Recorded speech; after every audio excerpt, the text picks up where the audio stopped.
Falando de planejamento e preparação da sua equipe, acredito que esse é o ponto mais importante da sua Black Friday, né? Não adianta nada a gente ter um produto muito bom, a gente ter um serviço excelente e que a gente preste de forma que nenhum concorrente nosso preste no mercado, se a gente não tem uma equipe bem preparada, né? Muitas vezes a marca não consegue entregar o sucesso ou a melhor experiência para o cliente porque os seus colaboradores, o seu time não está bem preparado para fazer isso, né? Não tem uma cultura interessante, não tem um treinamento mesmo, né? Às vezes falta treinamento mesmo, preparação para que aquelas pessoas sejam capacitadas a oferecerem o melhor que tem aí para a sua empresa ou marca.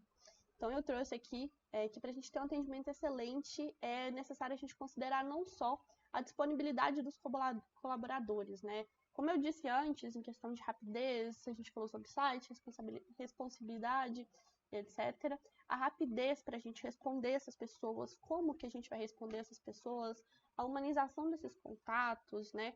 São fatores extremamente importantes para que esse consumidor tenha sua marca como referência, tá? E aí a gente pode falar de tickets até desde quando eu compro uma caneta até quando eu estiver comprando um carro. Com certeza a experiência de compra é um fator decisivo e ela com toda certeza impacta na decisão dessa pessoa pela sua marca ou por uma de um concorrente. Tá? Então tenha isso sempre em mente quando você for montar a estratégia da sua equipe, da sua empresa, do seu atendimento. Que a experiência de compra ela é com certeza um fator decisivo e que isso com certeza vai agregar valor ao seu serviço. Tá? A gente não está falando só de vendas, mas de valor. Valor percebido pelos seus clientes que é ofertado por você. Trouxe alguns tópicos aqui que são super interessantes para a gente considerar dentro do planejamento e da preparação da sua equipe, tá? Primeiro ponto é criar mensagens padrão para agilizar o atendimento. A gente sabe que o volume de atendimentos, de vendas esperado para essa época do ano, ele é um volume muito mais alto do que em qualquer outra época. Talvez ele fique ali pau a pau com o Natal, talvez. E para isso, né, acho que muitos de vocês que estão me escutando agora não deve ter, com certeza, um time de atendimento muito grande, não deve ter esse time completamente dividido ou super estruturado para atender na Black Friday e muitas vezes esse investimento não é um investimento que a gente vai ter um retorno imediato ou tão interessante assim. Então, para que a gente consiga agilizar esse atendimento, para que a gente consiga dar mais autonomia para os atendentes e otimizar realmente, né, o que está sendo dito ali, a minha primeira dica é a gente criar as mensagens padrão.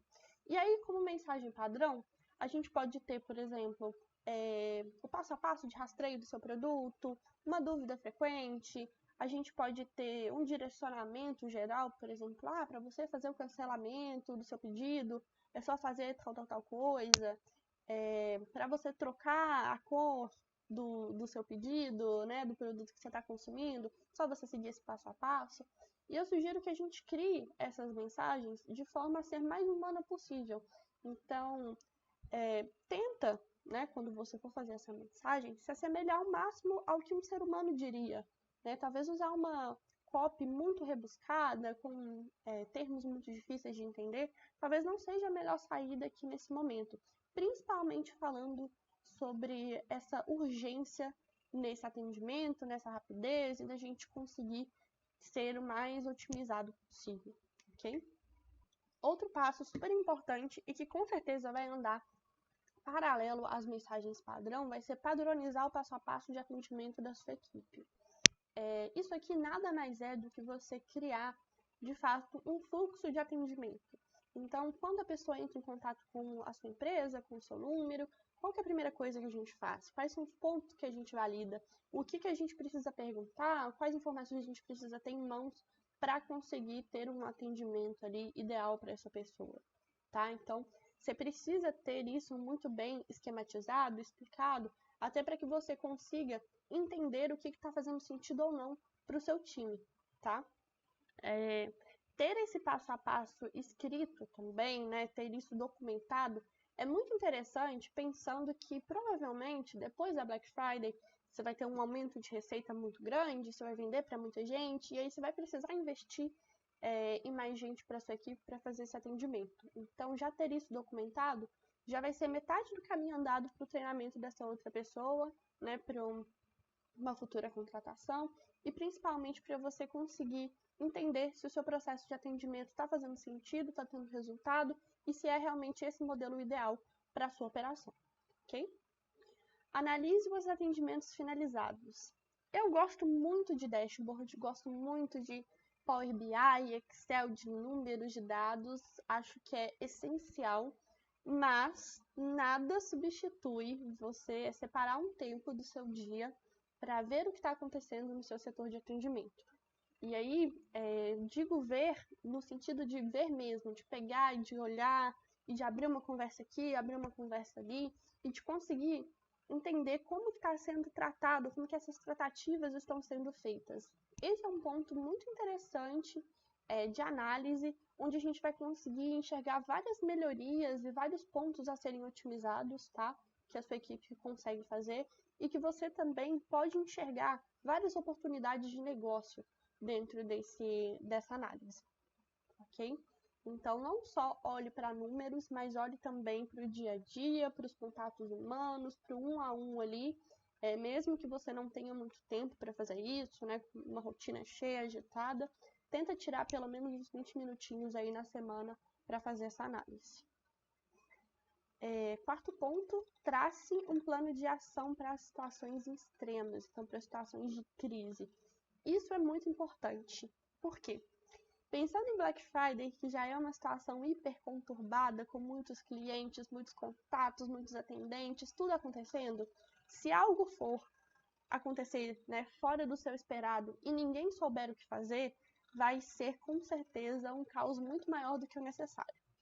Então, mesmo que a gente precise ficar otimista e saber que vai dar tudo certo, ter essa confiança, é importante também que a gente se prepare para caso não dê. Então, por exemplo, se a gente estiver falando de um e-commerce, se o seu cliente não recebeu o seu produto, como que o seu time de atendimento deve se portar? Quais são os limites? O que ele pode fazer? O que pode ser oferecido? Como que a gente pode conversar com esse cliente? A gente pode oferecer alguma coisa? Alguma condição especial? Algum desconto? Algum brinde? Algo nesse sentido? Ou não? O que faz sentido a gente conversar com essa pessoa? Qual que é o tom dessa conversa?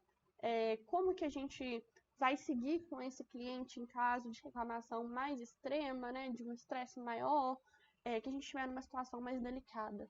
Então, espere o melhor, com certeza, mas esteja preparado para o pior, que essa preparação, esse saber qual que é o plano, vai deixar com certeza a sua equipe muito mais calma e muito mais segura para fazer o trabalho das pessoas, né, e de conseguir resolver, ter mais autonomia para resolver os próprios problemas. E isso não só vai conseguir reduzir o nível de problemas maiores, como a gente também vai conseguir dar mais velocidade para esses atendimentos.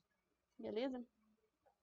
Por último, e não menos importante, não adianta nada a gente fazer todo esse investimento, toda essa preparação, ter uma Black Friday bombástica, com resultados incríveis, se depois que a pessoa se tornar um cliente, a gente não dar nenhum apoio, não fizer nenhum contato, não oferecer nenhum tipo de acolhimento mesmo, né, da nossa marca pós-Black Friday, tá? Literalmente jogar dinheiro no lixo. Se a gente não trabalhar com esse cliente pós-Black Friday, se a gente não manter um relacionamento com ele interessante, de nada vai valer esse nosso investimento, tá? E aí, quando eu falo da gente manter um relacionamento, investir na comunicação com esse cliente, eu não estou falando necessariamente que a gente precisa desprender muito tempo com essa pessoa. Que a gente precisa ter um atendente de 100% disponível 24/7 para atender essa pessoa. Estou falando que a gente precisa ter algum nível de contato para que esse cliente não esqueça que a sua marca existe, não esqueça que seu serviço existe. Principalmente se a gente estiver falando de produtos que têm ciclos de vendas muito curtos. Se eu estiver falando, por exemplo, comprei um sapato e provavelmente daqui a um mês, 2 ou numa outra data importante vou comprar um outro sapato, se não houver todo esse trabalho da marca e me manter engajada, me manter informada, manter esse contato comigo, eu vou esquecer que essa marca existe, ou vou preferir uma outra marca que vai me impactar por outro lado. Os seus concorrentes não vão perder tempo em pegar esse cliente e impactá-los e fazer esse relacionamento que você poderia estar fazendo de forma muito mais barata, porque se ele comprou uma vez, dificilmente ele não comprará duas, e você já está com esse cliente dentro de casa. Já está, luta de ali já foi ganha. Show! Então, de novo falando sobre pós-venda, prepare-se para manter um nível de atendimento e assertividade da sua equipe. Isso é muito importante. É muito frustrante quando a gente tem uma experiência de compra assim, excepcional, muito legal, e que o vendedor é show, e aí a gente entra para o atendimento e as nossas expectativas não são as mesmas, né? O nosso atendimento não é o mesmo. É com certeza um balde de água fria, é terrível, e isso faz com que, com certeza, a gente procure uma outra empresa que faça isso pela gente, tá? Caso a gente tenha algum problema, de novo, é muito importante que a sua equipe esteja preparada para dar uma solução para essa situação rápida. Rapidez aqui é tudo. Ter pessoas que consigam lidar com situações diversas, extremas e que tenham esse jogo de cintura é essencial, tá? Eu digo que tem coisas que a gente consegue ensinar para pessoas que lidam, que atendem clientes, né, que fazem esse contato um a um com o cliente, e tem coisas que a gente não consegue. O jogo de cintura é com certeza uma das coisas que a gente não consegue ensinar, ou se consegue, é um trabalho muito árduo, muito difícil de ser feito. Então, foque aí, principalmente se você for contratar pessoas temporárias para cobrir essa data especial, em pessoas que sejam dinâmicas e que tenham esse jogo de cintura.